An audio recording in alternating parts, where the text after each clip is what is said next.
Alors, bonjour à tous. Excusez-nous tous ces préparatifs. Vous êtes dans les entretiens de Thérétique, les entretiens de Cluny. Je vais vous dire 2 mots de Thérétique, puis 2 mots des entretiens. Thérétique, c'est un lieu qu'on appelle un lieu de compréhension partagée. Alors, quelle nouveauté la compréhension partagée? Notre idée, elle est simple. Elle est, en quelque sorte, de nous mettre au balcon du monde et d'observer ce qui se passe et d'essayer de comprendre, mais de comprendre ensemble, puis de le partager.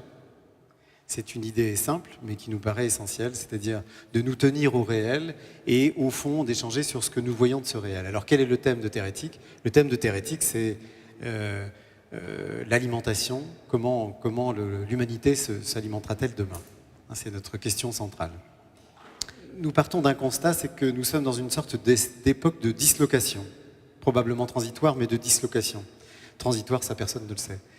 Et une dislocation, lorsqu'on regarde par exemple les consommateurs qui ne savent plus très bien comment est produite leur alimentation, des consommateurs qui sont majoritairement urbains et de plus en plus urbains et qui vont donc de ce fait naturellement être plutôt dans un univers minéral et donc coupé un peu du vivant. Et puis des producteurs, des agriculteurs qui sont dévalorisés, qui sont un peu perdus. Vous verrez, tous ne sont pas perdus.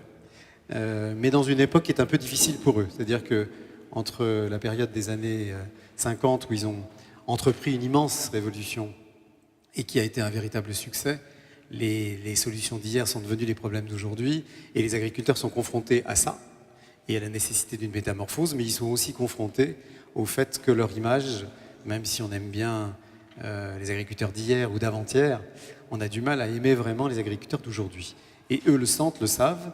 Et comment peut-on imaginer d'entreprendre une métamorphose, c'est-à-dire la modification profonde des pratiques qui sont les nôtres, si on est dévalorisé? Quand on est dévalorisé, on se replie et on se protège, mais on n'a pas tendance à changer quand on est dévalorisé. Or, on est pourtant dans une époque de crise qui est une merveilleuse époque pour changer. Les époques de crise sont des époques privilégiées pour établir des changements, et c'est probablement ce qui va se passer. Alors, notre rôle à nous, c'est d'une part stimuler la curiosité de nos contemporains et rétablir un peu une envie de comprendre. On est dans une époque un peu de dislocation, comme je le disais, c'est-à-dire où on est convoqué en permanence à prendre parti, pour, contre, sans obligatoirement savoir de quoi on parle, en réalité. L'important, c'est de savoir dans quel camp on est. Voilà. Ce qui est un peu juste comme attitude, un peu pauvre. Voilà. Donc notre premier objectif est de stimuler la curiosité. Notre deuxième objectif, il est de stimuler la curiosité aussi bien des consommateurs que des agriculteurs. Et notre deuxième objectif, il est de montrer que les métiers du vivant sont des métiers à haute responsabilité sociétale.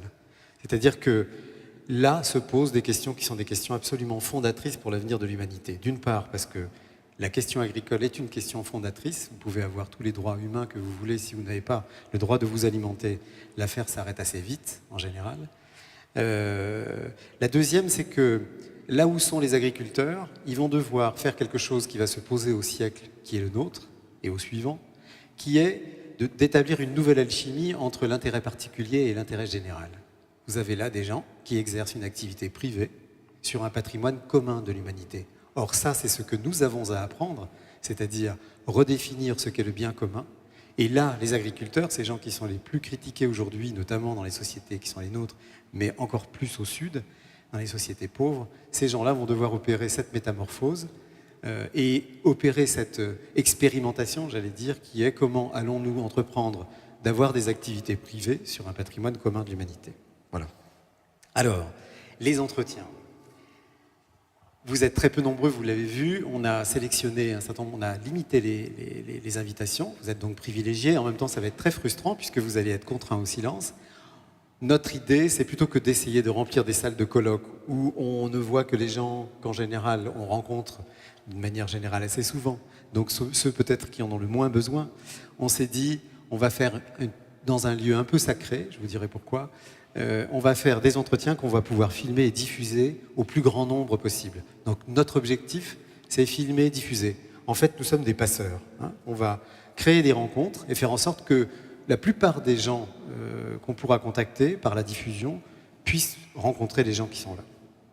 Aux intervenants, on leur demande les règles qui sont les règles de Térétique, c'est-à-dire des postures non claniques, des postures de bienveillance, des postures d'accessibilité, c'est-à-dire ce que nous souhaitons, c'est que vous soyez compris.